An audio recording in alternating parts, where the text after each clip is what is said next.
All right, here we go.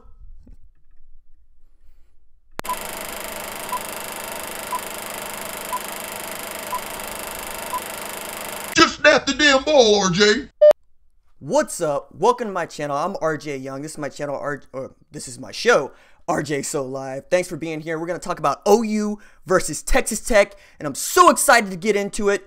We're going to talk about Baker Mayfield and how that shoulder's holding up. We're going to talk about where Grant Calcaterra has been. I don't know. We're going to talk about some recruits who are on their way to this really big OU Texas Tech weekend where, you know, we're going to get to see Bray Walker, who's the #1 recruit in the state. We're going to talk about some uncommitted guys that are going to be going, particularly one who's committed to Georgia, who, you know, Lincoln's going to be looking to flip. We're also going to talk about the ties between the coaching staff at OU and Texas Tech and that nice little symmetry between Lincoln Riley and Cliff Kingsbury and Ruffin McNeil. But mostly we're going to get into the defense, which y'all know I got a bone to pick with Mike Stoops about, man. And this 3-4 he's running that they call a 4-3 under, which we'll get into it, man. But first, thanks for being here. Get into the chat. Let me know who you are. Let me know what you're here for. I'll try to shout you out as best I can. Let me see if I can get that chat up here and going right quick.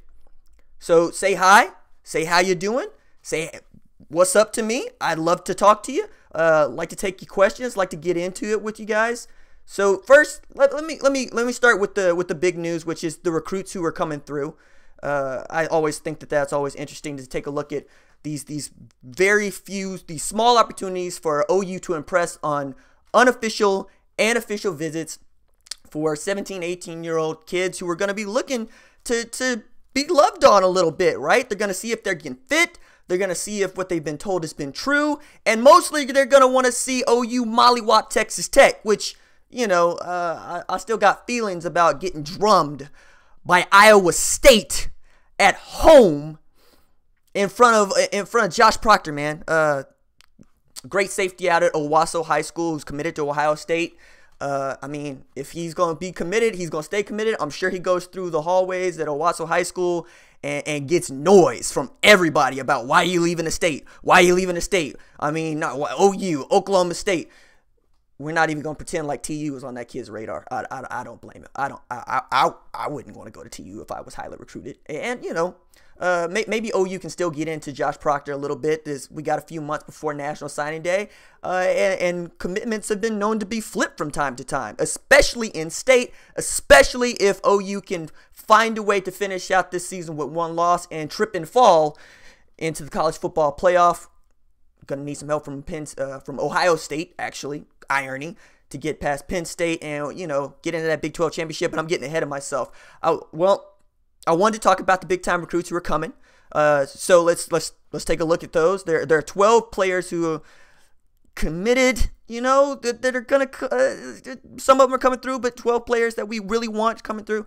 The top players would be Tulsa Union safety Patrick Fields, Waco, Texas Midway quarterback Tanner Mordecai. We need, Putnam City defensive end Ron Tatum. And, of course, the big one, Westmore offensive tackle Bray Walker. Pretty much the consensus #1 player in the state of Oklahoma. It's nice to keep the #1 player in the state of Oklahoma in the state, particularly at OU, where all we do is, you know, win conference championships and win New Year's Six bowls. And hopefully we get back to winning national championships, but we need a defense for that. Which leads me to some uncommitted prospects who are going to be coming through to the game against Texas Tech, notably 2018 defensive end Micah Parsons from Harrisburg, Pennsylvania. 2019 wide receiver Jaden Hasselwood from Ellenwood, Georgia. Right? Hasselwood. I'm going to get it right sooner or later. But though he's committed to Georgia, right, he's got a dad in Oklahoma City. So, I mean, there's some wiggle room. Where he's not in Oklahoma City. He's from the Oklahoma City area. But there's some wiggle room in there. You know what I mean? So maybe we could kind of sort of ease in on a kid like Hasselwood. I promise I'm gonna get it right at some point. It's gonna happen. But so we got all of that happening. But while that's going on, We also got this kid, Baker Mayfield, this guy, 6'0 Savage, who's, he's a front runner for the Heisman Trophy right now. You know what I mean? And that's no small thing. That's no small thing. But also, I love that 6'0 Savage, Baker Mayfield, is continuing to be the hype man, is continuing to believe in this team. He even went as far as to say that the second half that they played against Kansas State was the best half of football they played all year, offensively at least, and defensively, depending on who you talk to. But I don't know. But I like to think that, he knows the team. He's captain of the team. He's the leader of the team. He's the guy everybody looks to get them going in the right direction. And one of the things that I really love that he said earlier this week was, quote, "I don't even think we scratched the surface of what this team can do. We've seen flashes here and there. We've seen flashes of how we play with an edge." And on Kansas State, when they had to have a W, right? When Kansas State had our backs against the wall, 6'0 Savage and Rodney Anderson went and got the W, man. That's what you want. That's what you need. Great teams win ball games like that one. However, as good as Baker Mayfield is, and he's been very, very good. He's been amazingly good. That shoulder that he injured against Texas, where he didn't throw for most of the week leading up to the Kansas State game, looked like he hurt it again in the Kansas State game. Apparently he's okay. But, injuries, you've ever had a tweaked ankle, right? You've ever had a tweaked knee. You know how that could get you sometimes. You know how that, could mess with you. So I hope that he's getting the stem and ice. I hope that they're taking care of him. I hope that it's not the lingering issue that I think it could be, that it might end up being. But, only 6'0 Savage would know that. I know this. Baker Mayfield has proven time and again he will lay his body on the line to get a W, right? He's proven it over and over again. When he takes off and doesn't slide, man, slide, Baker, just slide. Don't none of this. I don't want you running into linebackers, dog. I don't want you running into safeties. I don't want dudes trying to take you out your knees. Just hit the ground, but you're trying to get that little extra, and I know why. It's in your makeup to do that. I get it. But we the ship don't go without you, man. So we need to keep you healthy. So hopefully you got the shoulder taken care of. Hopefully, they wrapped you up in some bubble wrap and put you in a cardboard box and said, do not open until Saturday night at 7 o'clock against Texas Tech. Speaking of which, it's going to be the first true night game that OU's had all season. And I know we've all been looking forward to it because 7 o'clock games are primetime games. Primetime games are awesome.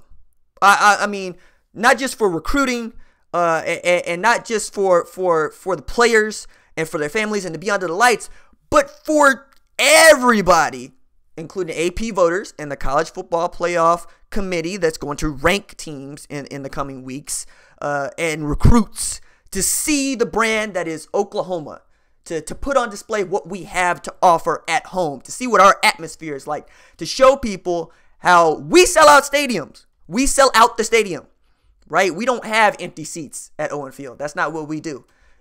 Football time in Oklahoma, Saturday fall nights, that's what we get up for. That's what we are into. That's what we want, right? That's who we want to see watching, or that's what we want to display for folks watching us. So I'm really excited about that. I'd like to see that joneses the kids up a little bit. I'd like to see that they sincerely are excited to get out there and lay one on Texas Tech, because frankly, we owe Texas Tech. I get it. According to the win in Las Vegas, OU opened as a 19.5 point favorite to start this week. That's basically 3 touchdowns. No, that is 3 touchdowns. So it's not supposed to be close. It's really not. But that didn't stop Texas Tech from trying to ruin our season last year when we went into this. I swear it was like watching deja vu, except instead of Tavon Austin and Dalen Horgerson tearing us up, it was Cliff Kingsbury and Patrick Mahomes. Patrick Mahomes was 52 of 88 for 734 yards passing. Had 5 TDs and a pick. Like, 88 pass attempts? I was surprised to know his arm didn't fall off. Throwing the ball 88 times. But then, again, there's Mike Stoops' defense giving up 734 yards passing. I can't even with that, man. Like, 59 points to Texas Tech. Now, they lost. So that means that Texas Tech's defense, at least that night, was worse than even our defense, which gave up 35 to Bill Snyder and basically their QB power play.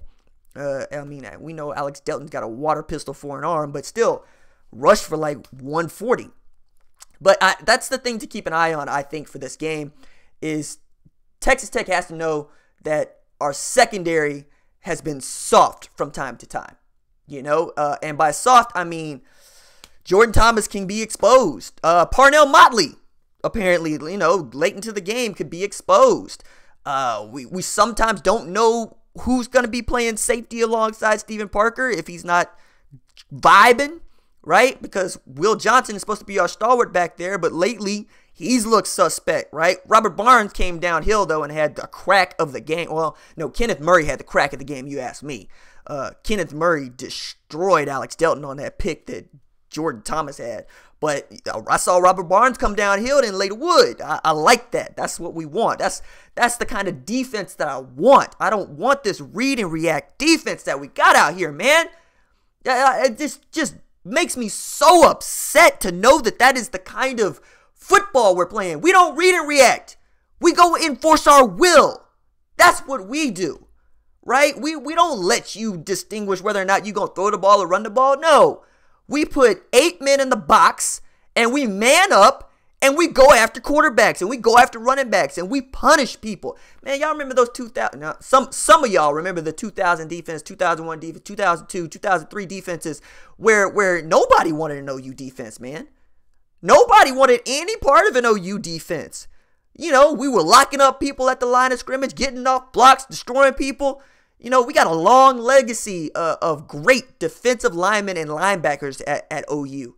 I mean, I could list them. I would list them, but we don't have that kind of time. You know what? Dusty Dvorak, Tommy Harris, Dan Cody, Teddy Lehman, Rocky Calamus, Travis Wilson, Rufus Alexander, Gerald McCoy. I mean, I can keep going, but I'm not. You get my point. You get my drift. Why don't we get back to playing that kind of defense on the regular? I mean, I'm looking for somebody like a Mike Singletary style of defensive mind to just take over, to just say to these young kids, even if it's a middle line, if it's a player on the defense already, look, I like this kind of party. All right, let's go hit somebody. Let's go lay the wood. Let's LT some folks. I want to see the defense get nasty. I want to see some slobber knockers out there. It's football. It's a violent game. Play the game violently. Play the game with bad intentions. Play the game like that they're not supposed to be on the field with you. Play the game like that OU means something, man. That's what you carrying a legacy here, dog. We got All-Americans coming through here. We got Heisman Trophy winners coming through here. We got pro prospect over pro prospect. We don't rebuild, reload. We just go get people, right? It's one of the reasons I was so excited for Rodney Anderson to have his day. A guy that had broken his leg and broken his neck, man, back-to-back seasons, who came back bigger, stronger, faster. Rodney posted a video of him in his skivvies, chest naked, jumping out of the pool in the shallow end, like straight just vertical leaping out of the pool onto the deck. That boy strong. He's strong. He's so strong. But that's a man that worked hard to get back to where he is, and he is showing the kind of attitude I have come to expect from an OU football player. He is showing the kind of menace, the kind of work ethic, the kind of hustle, the kind of talent I've come to expect from an OU football player. And that's the thing. We don't lack for talent on either side of the ball. We're talented. We're plenty talented. Okay? There's no lack of talent. Jordan Thomas, despite getting styled on, is a very good corner. Parnell Motley has shown that he's going to be a great corner. Steven Parker is beautifully playing over the top. Kenneth Murray is a freshman playing like a vet out there, man. Obo Oronko basically carries the defense on third down. He puts it on his back, and says, I'm going to go get, we can keep, Devontae Lampkin's coming into his own. Amani Bledsoe's coming into his own. We can keep, DJ Ward is showing leadership. We're good. We are good. We just need to have our coaches put our players in better positions to win, man. That's the long and the short of it. Like, I believe that. I believe it comes down to coaching when you have this kind of talent at your disposal. Which is why I believe one of the first things Lincoln Riley did when he became the new head coach at the University of Oklahoma was go get a defensive mind he knew would be able to help him fix a defense that's given up way too many points. And I don't care that it's the Big 12. I don't care that everybody runs spread, okay? Ruffin McNeil was a defensive coordinator in this league, defensive coordinator at Texas Tech. He knows what it means. He knows how hard it is to play defense in this league, so I don't want to hear anything about Mike Stoops. Let's see who's in the chat right quick, and we'll get back to this. Craig Walker, what's good? What's good, dog? Onikudo, what's up? OU wins 76, 73, 45. Man, get out of here. Get out of here with that basketball score. What's up, Vico? Vico, what's good? John Phillips, I like it. Billy Lomax, what's good, man? Steven Guntner, what's good? Dirty Jerry in the house. Cornelius Neal. Let me see what y'all got. OU will drop 8 and play coverage, man. I hope not, Steven. I hope not. If we drop 8 and we play coverage against Texas Tech, we're going to get destroyed. Whoever the quarterback is at Texas Tech, because it doesn't matter. You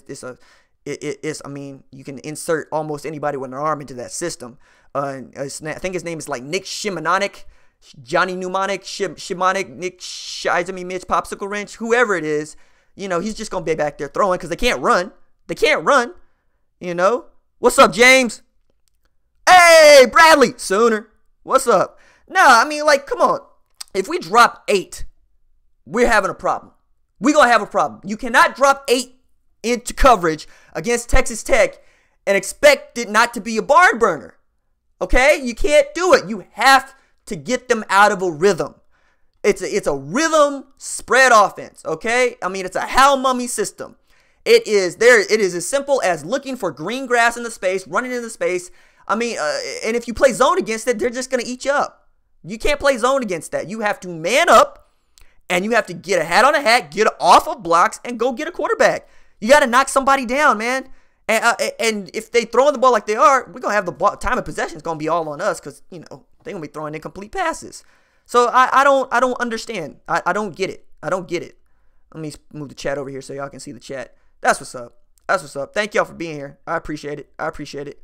Well, back to Ruffin McNeil and him being brought into the fold. Yes, I know he's coaching the defensive tackles. I get it. But he's coaching the defensive tackles at $560,000 a year, which makes him the third highest paid OU football coach behind Lincoln Riley, who's the head coach, and Mike Stoops, who's robbing the university at $870,000 a year. Give your paycheck back, Mike. Come on, man. We can't be giving up 35 points to Alex Delton and his water pistol and Bill Snyder and his QB power. We can't do that. You can't not and be the defensive coordinator at OU. Can't do it. But Ruffin knows what this league is. He was a defensive coordinator in it. He was interim head coach in it, right? And we got a bunch of guys on this staff with Texas Tech ties, with Mike Leach ties, to be quite honest about it. That's the reason I'm excited about having all these guys. You got Ruffin, you got Lincoln. They were both on the staff. You got Bill Bedenbaugh, who was also on the staff, right? And you got Dennis Simmons, who was also on the staff at Texas Tech.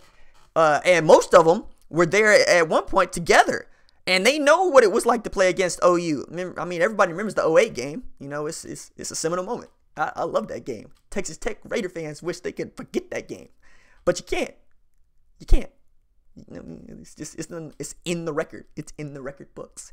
Anyway, I think this is all really interesting when you take a look at back when Cliff Kingsbury was the starting quarterback at Texas Tech. Lincoln Riley was on the depth chart as a quarterback. He was on the depth chart. He wasn't very good, but he was on the depth chart. And you can see the Mike Leach tree all around the Big 12, with Dana Holgerson out at West Virginia, Sonny Cumbie out at TCU.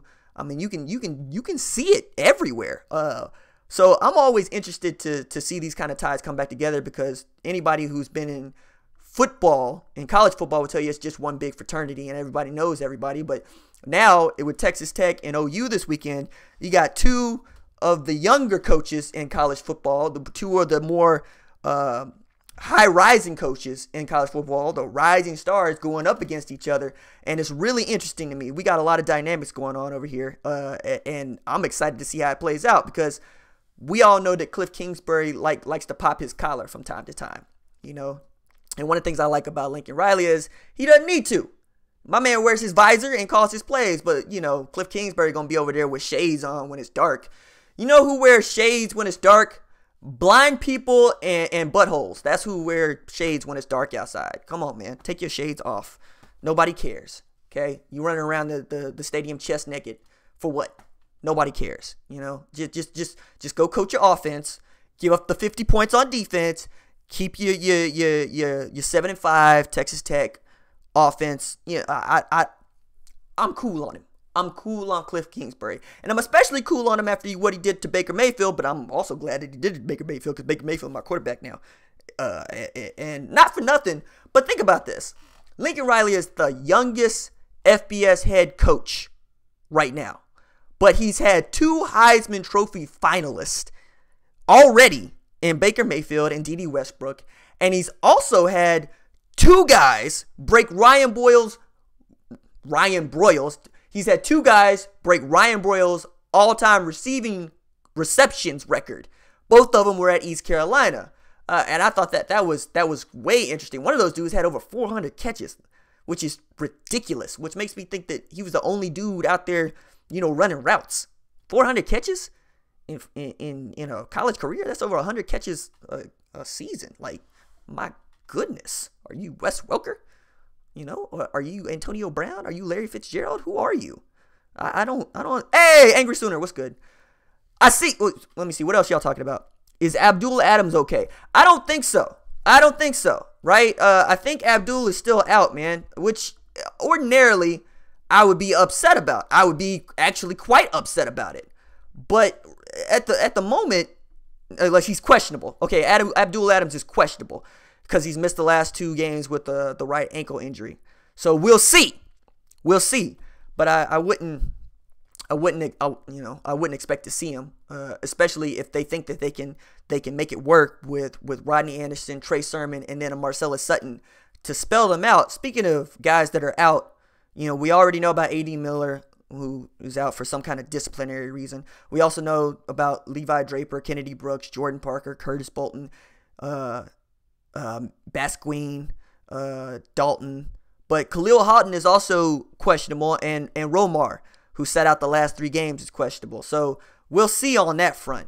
But I would love to get Abdul Adams back. I would love to get Abdul Adams back. But I don't, you know, I'm not really that scared about not having Abdul Adams, because it's not like running back is not our problem. Running back is not our problem. We salty at running back, y'all. Like, we get, I mean, you can even put Tree Flowers back there and run the ball if you want to.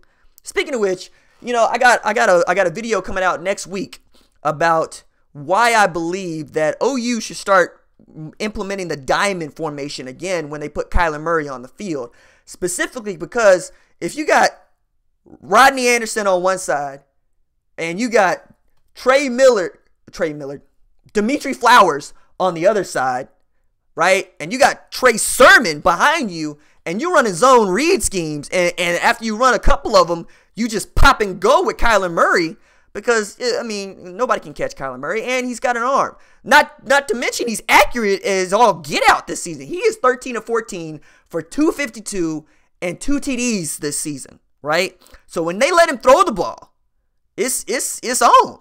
It's on. And I really think the diamond formation could help OU out when we're talking about getting our wide receivers more involved in the vertical game. Because if you put Jeff Badette out there, and even a Jeff Mead, I know some of y'all bag on Jeff Mead, but I like Jeff Mead. I think Jeff Mead is going to still break out later this year, right? But if you don't like Jeff Mead, put Mark Andrews out there. The point is to get one-on-one with the corners and say my best wideouts can beat your best corners. So you get one-on-one coverage and it's pitch and catch, right? That's the reason the diamond formation is so great. So you could even run it with Baker Mayfield if you wanted to from a pistol. And it still works because Baker's not fast, but Baker's quick enough. We've seen it. I mean, he's out there using his legs to get first downs and then some. So I would like to see more diamond set involved in OU's game plan, especially since, look, man, if you're going to use the Wildcat, at least use it effectively with a quarterback, because you sticking Baker Mayfield out there, Lincoln, just to stand there doesn't help anything. I mean, basically you just made it 10 on 11.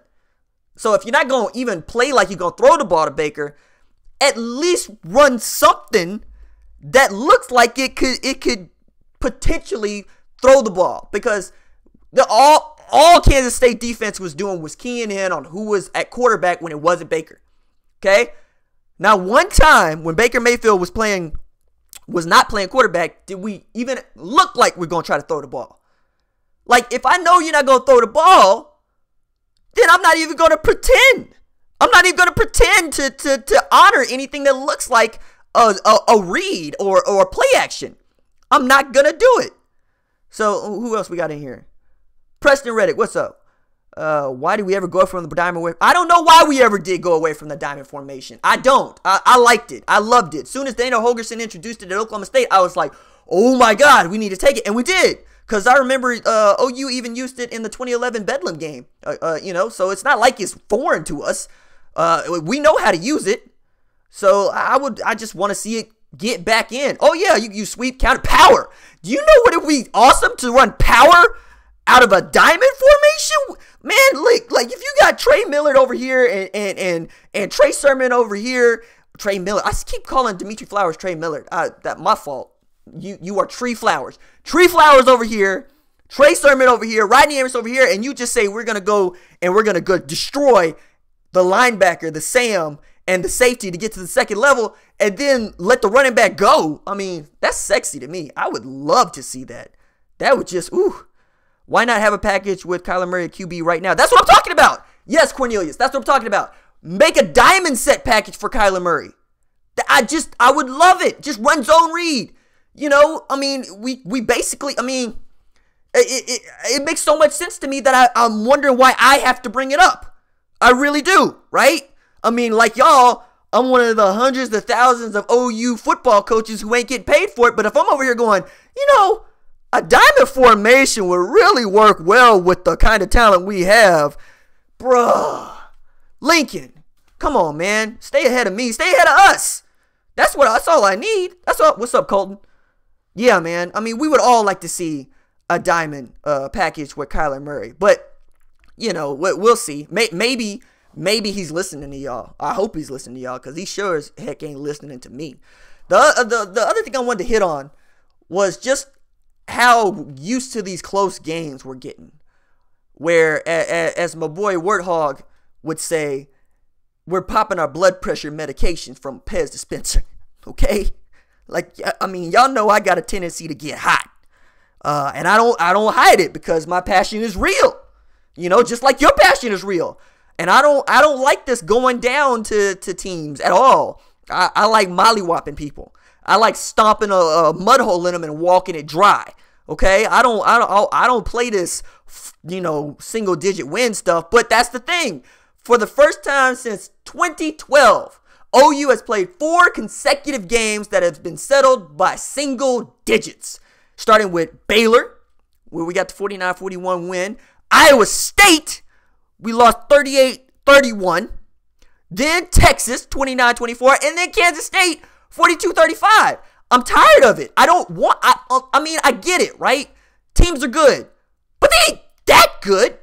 We're better. Or we're that much better. Or we should be. And so when you have these kind of single-digit wins against these caliber of teams, it can scare an OU fan when you still got Oklahoma State, TCU, and a West Virginia team that ain't no punks later to play.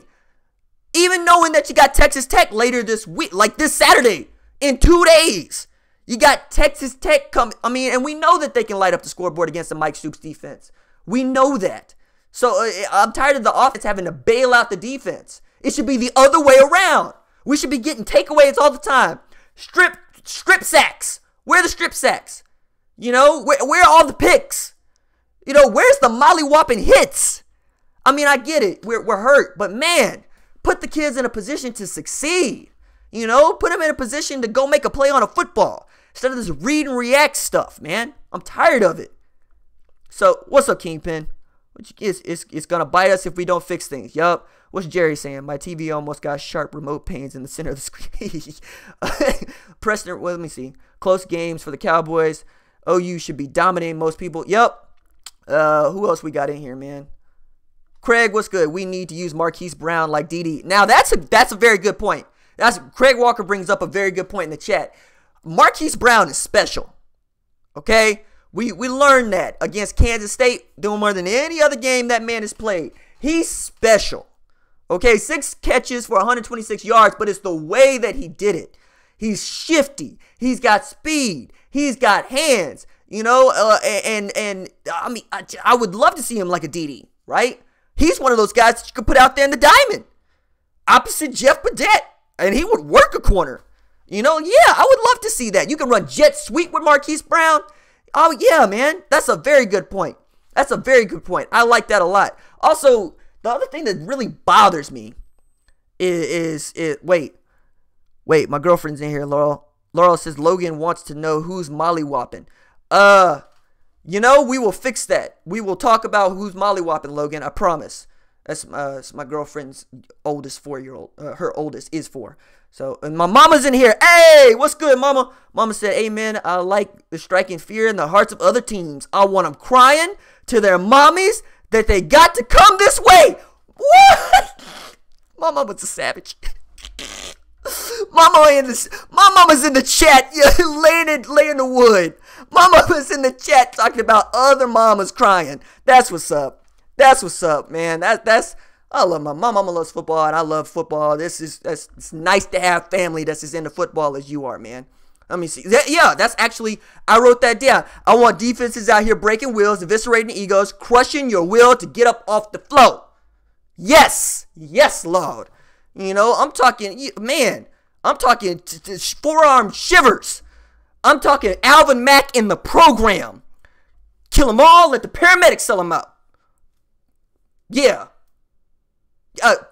Kill them all, let the paramedics sort them out. Now I got it. Told you I would get there. But still, you get my point. You know, you're not out there to make friends playing defense.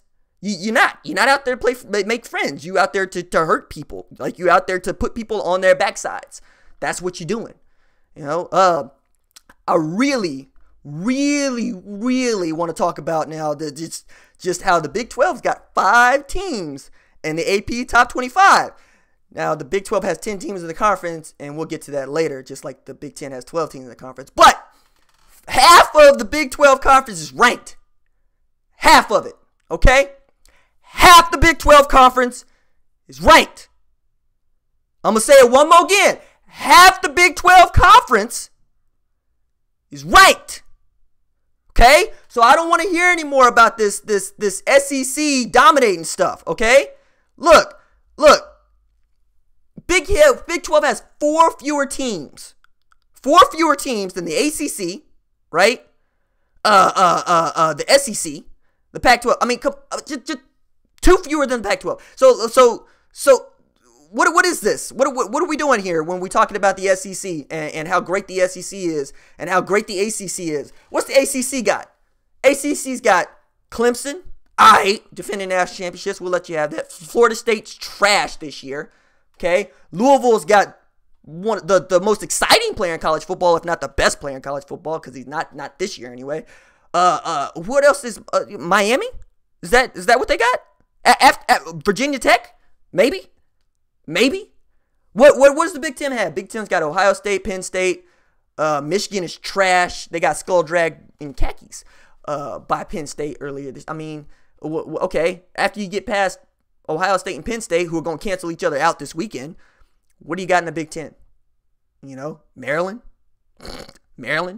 I mean, Texas is going to point to Maryland because Maryland got into Texas behind is what they did. I hate you, Texas. We all hate you.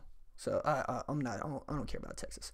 But I mean, like, seriously, you know, when Syracuse can go in there and get Clemson, I mean, who is the ACC to me?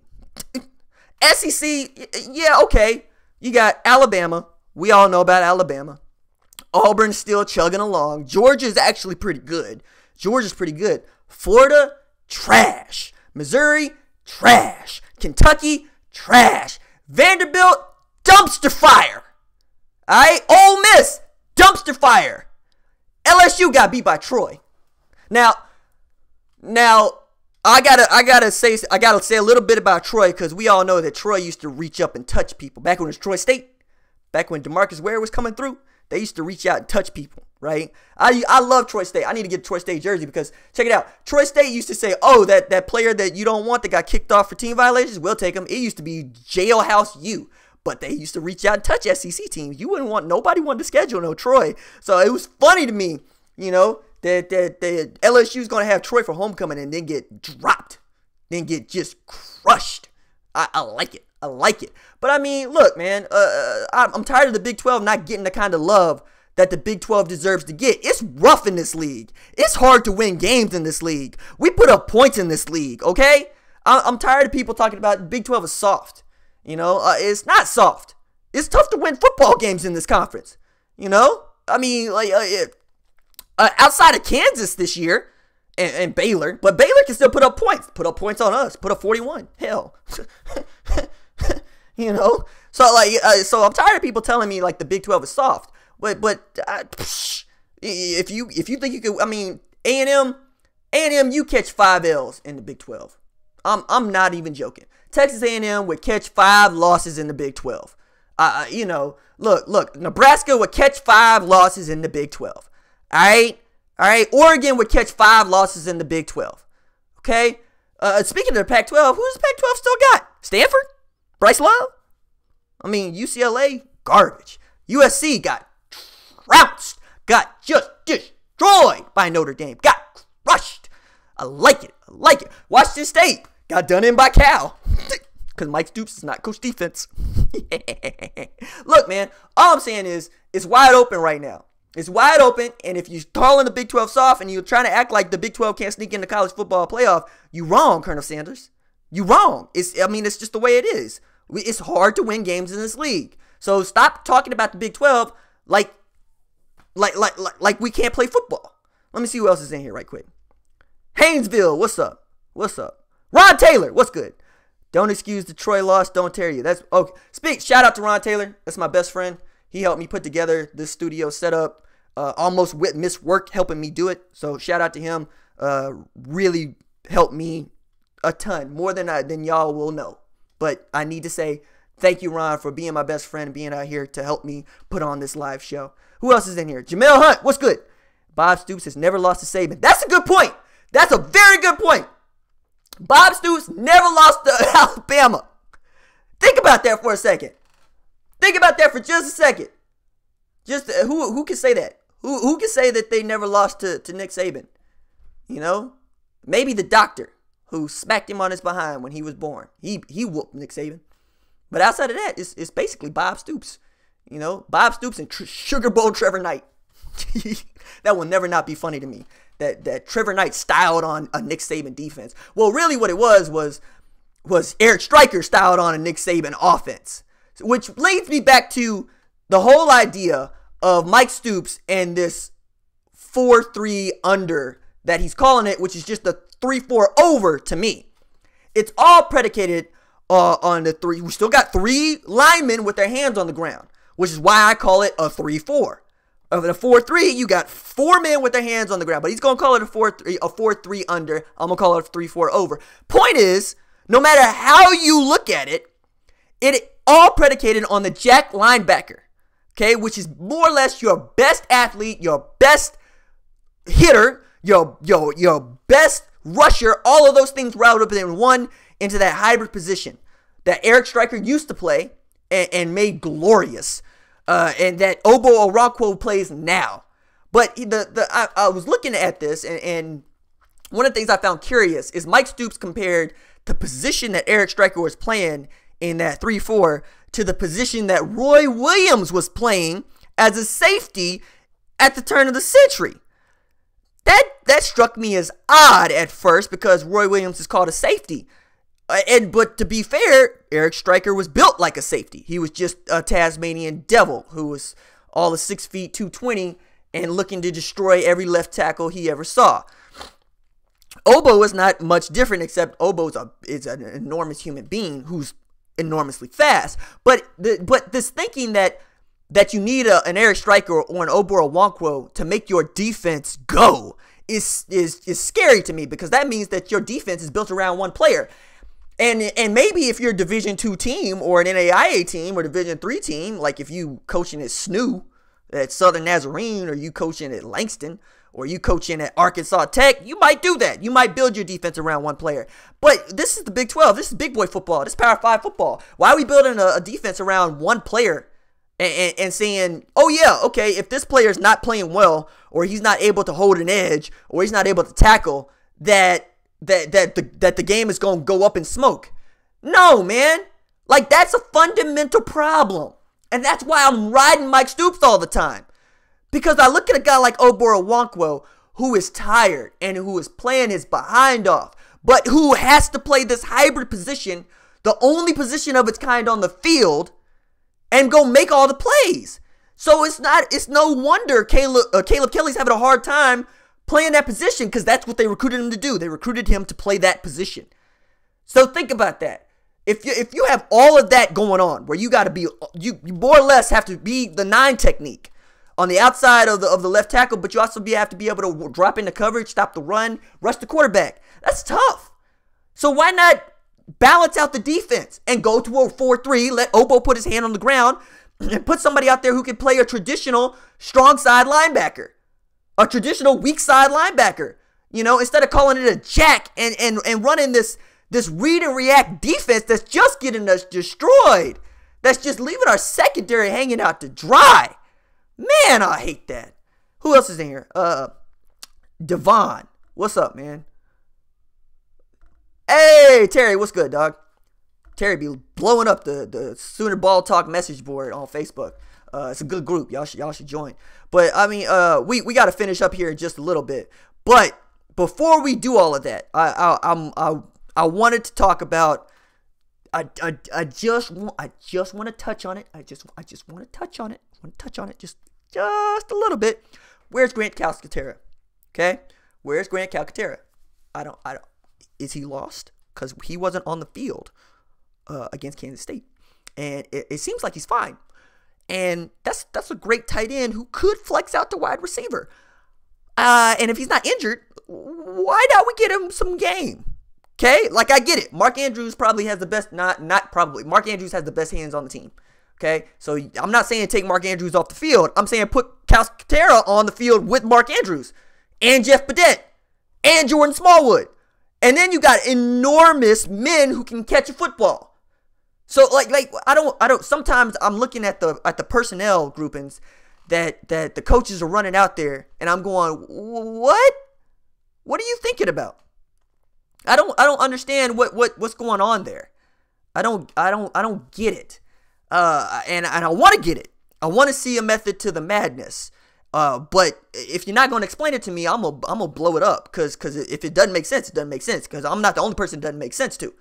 So maybe try to get Grant Calcaterra on the field, and for that matter, try to get Marcellus Sutton on the field. Man is too fast to not play more.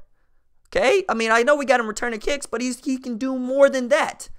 All right, before we get off, I'm gonna go through and I'm gonna try to shout out everybody one more time before we get out of here. I appreciate everybody for coming through. It's been a lot of fun. Let me see. Onakuno, Craig Walker, John Phillips, what's good? Vico, what's up? Dirty Jerry, Cornelius, what's good? Bradley, how you doing, dog? Oh, you Kingpin, I like it. Justin, what's good, man? Let me see. John, how you doing, dog? Angry Sooner in the house. I like it. He's my dog. Preston Reddick, what's good, dog? James McMillan, I like it. Man, Colton, what's good, dog? Sean, how you doing? How you living? Let me see who else we got in here. Steven Gunner, what's good? My homeboy, Ron. Brian, what's good? Mama! It's my girlfriend Laura right there. Laura Williamson. That's what's up. Somebody come in here late. Let's see who came in here late. Jamel Hunt. What's good, dog? Will. What's good, man? Let me see. Haynesville. How you doing, dog? Devon. What's up, man? Let me see. Derek. Yep. Fire Mike. Yep. You said it. All right. Well, I think that's going to do it for this preview show of RJ So Live. I'm enjoying the live show experience, the live stream experience. It's a lot of fun for me. I'm glad that y'all are having a lot of fun. I'm glad that we're getting to do this. We're getting to do a preview show and we're getting to do a post-game show. So be back Saturday night, immediately following the end of OU Texas Tech. We're going to lay right into it. We're going to figure out what worked and what didn't work. We're going to figure out if Mike Stoops still has a job on Sunday. I don't know why he has a job on Thursday, but we're going to figure it out. We're going to talk about it. We're going to lay into it. I hope to see y'all back. If this is your first time here, don't forget to like the videos and subscribe to my channel because I upload a video every day. OU football centric, college football centric. That's what I love. That's what I enjoy. That's what I really want to do. That's what I'm here for. I like talking about it with y'all. I like going through the motions of getting into what it's going to take to get back to a national title game and then winning it. I want to know. I want to know what it's going to take, and I'll be here figuring it out with the rest of y'all. All right? So with that, I'm going to sign off. Say deuces.